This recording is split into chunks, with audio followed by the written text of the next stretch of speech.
बिस्मिल्लाहिर्रहमानिर्रहीम। अस्सलाम वालेकुम। सूरह निसा की आयत नंबर 17 और 18 इंशाल्लाह इनका मैं तर्जुमा और तफसीर आपके साथ बयान करूँगी। और ये हुक्म तौबा के बारे में है कि तौबा के दरवाज़े कब तक खुले हुए हैं, लेकिन बहुत एक लंबा हो जाता है, टॉपिक हो जाता है लंबा। तो ये इंसान की ज़िंदगी से रिलेटेड, मेरी आपकी हम सब की ज़िंदगी से रिलेटेड टॉपिक है कि हमारी तौबा कब तक कबूल हो सकती है, कब तक हमारे पास टाइम है। ये सारा कुछ इसकी इंशाल्लाह मैं आपको डिटेल आज बताऊंगी। और उससे पहले मैं आपको एक बताना चाहती हूँ बात, वो ये है कि मेरी नज़र में काफ़ी सारी अबाउट क़यामत बहुत सारी चीज़ें जो हैं वो वीडियोस और ये सारी गुजर रही हैं मेरी आंखों से।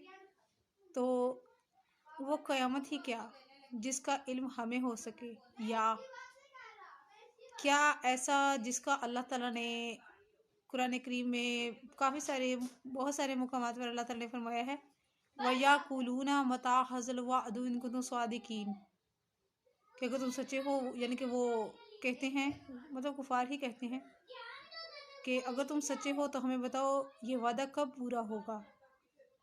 कुल इन्नमल इल्मु इंदल्लाह, आप फरमा दीजिए इसका इल्म तो सिर्फ अल्लाह ही के पास है। इससे मुराद हम लोग ये लेंगे कि इस तरह कैसे हो सकता है कि अच्छा ठीक है, खैर है 2-3 सदियाँ 1906 में 1900 सदी से पहले बहुत सारी, तकरीबन हर एक सदी में ऐसी बहुत सारी चीज़ें जो हैं वो होती हैं कि हम ये कह सकते हैं कि कुदरत की अंगड़ाई हम इसको कह सकते हैं। तो होता है क़यामत इस तरह यूँ नहीं आएगी। आप ऐसा कीजिए, आप सूरह हज और सूरह क़यामत और काफ़ी सारे मुकामात पर ज़िक्र है क़यामत का, आप एक दफ़ा इसको चेक कर लीजिए, आपको खुद पता चलेगा। क्योंकि अल्लाह ताला ने फरमाया है कि कपड़ा बेचने वाला कपड़े को काट रहा होगा, ख़रीदने वाला ख़रीद रहा होगा, तो क़यामत बर्पा कर दी जाएगी, सूर फूंक दिया जाएगा। इससे पहले सूरज का मगरिब से तुलू होना वगैरह वगैरह बहुत सारी चीज़ें शामिल हैं। ये चीज़ है। चलिए अब अपने टॉपिक पर आती हूँ मैं। बिस्मिल्लाहिर्रहमानिर्रहीम। तौबा जिसका दरवाज़ा तौबा जिसको कबूल करना अल्लाह ताला ने अपने ज़िम्मे लिया है, उनकी तौबा अल्लाह ताला कबूल करता है जो कर बैठते हैं गुनाह बेसमझी से, फिर तौबा करते रहते हैं जल्दी से।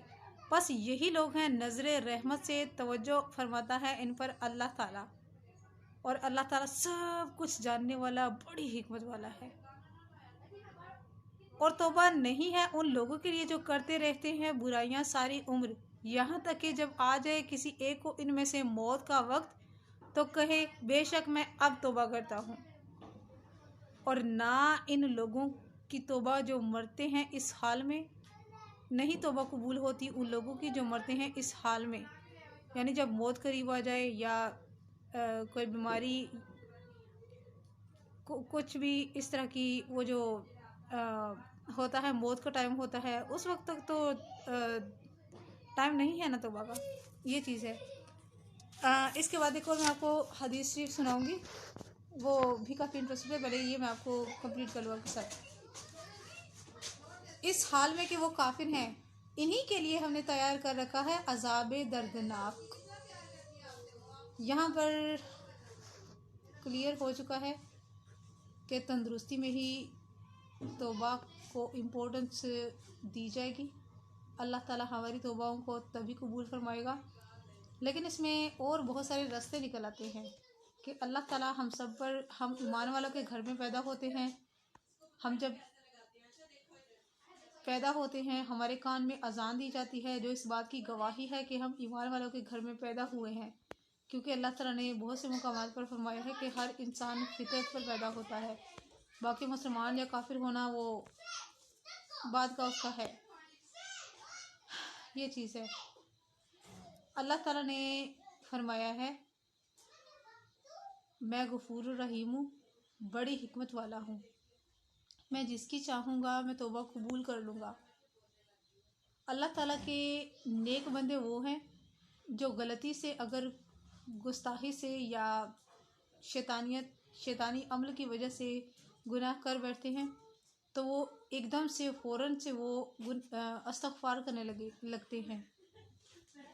वो लोग ये नहीं देखते कि चलो खैर अभी काफ़ी उम्र बड़ी हुई है, कर लेंगे तौबा, या अभी हमारे पास टाइम है। टाइम का कुछ पता नहीं होता। टाइम हमें किस मोड़ पर किस जगह ले जाए, ये चीज़ है। क्योंकि अगर हम लोग बीमार हो जाते हैं या कुछ भी हो जाता है, हम लोग जवानी में गुनाह नहीं करते। एक तरफ से हम लोग जवानी में गुनाह कर लेते हैं और हम लोग हैं भी बड़े परहेजगार, बड़े हम लोग नमाजी परहेजगार और रोज़ेदार और हुकूक रिवाद हुकूक अल्लाह निभाने वाले हैं हम। अगर हम लोग गलती से एक गुनाह का इर्तिकाब कर लेते हैं तो हमारी तौबा कबूल होगी। चाहे हमने वो किसी महफिल की वजह से गुनाह किया या हमने किसी शैतानियत की वजह से, वसवसे की वजह से हमने वो गुनाह किया, तब हमारी तौबा कबूल होगी। ये क्या कि हम लोग पैदा तो मुसलमानों के घर में हो गए, ना हमने कभी नमाज अदा की, ना हमने कभी कुरान पाक को खोल कर देखा और ना हमने कभी रोज़ा वगैरह रखा, तो फिर क्या मुसलमान में और काफिर में फ़र्क ही नमाज का है। वैसे तो कुछ लोग वो भी हैं, क्योंकि बहुत सारे मज़ाहिब हैं दुनिया में, वो भी हैं जो नमाज़ें भी पढ़ते हैं, लेकिन वो उनकी अपनी ही होती हैं, जिनका हमारे ईमान वालों में कोई हवाला या उनका कोई हमारी तरफ कोई है नहीं, उनका कोई सबूत नहीं है। और अल्लाह ताला बख्शने पर आए तो उनको भी बख्श देगा, उन लोगों को भी अल्लाह ताला बख्श देगा, क्योंकि अल्लाह ताला हमारी नीयतों से, हमारे अमाल से खूब वाकिफ़ है। आया हम हुकूक अल्लाह निभा रहे हैं, हुकूक इबाद ह्यूमन राइट्स निभा रहे हैं या नहीं निभा रहे, ये सारी चीज़ें हैं। इन्हीं के बारे में अल्लाह ताला ने ये 2 आयत मुबारका नाज़िल फरमाई हैं कि गुनाह करके उस पर निदामत फ़ील करना, उस पर शर्मिंदगी फ़ील करना, अल्लाह का मुजरिम कहलाना, इससे बेहतर है कि वो लोग तौबा कर लेते हैं तो अल्लाह ताला उनकी तौबा कबूल फरमा लेता है।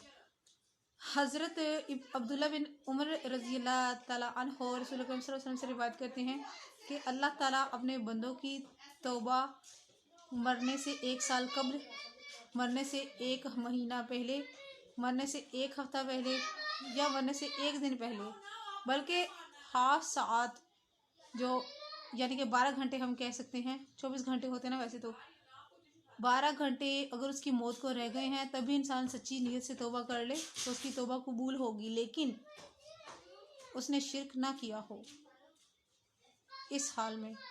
अब इसका मतलब आप ये भी ना लीजिएगा कि आप सारी ज़िंदगी आपने शिर्क नहीं किया, आपने अल्लाह के साथ किसी और को नहीं पुकारा या किसी और से आपने अल्लाह के सिवा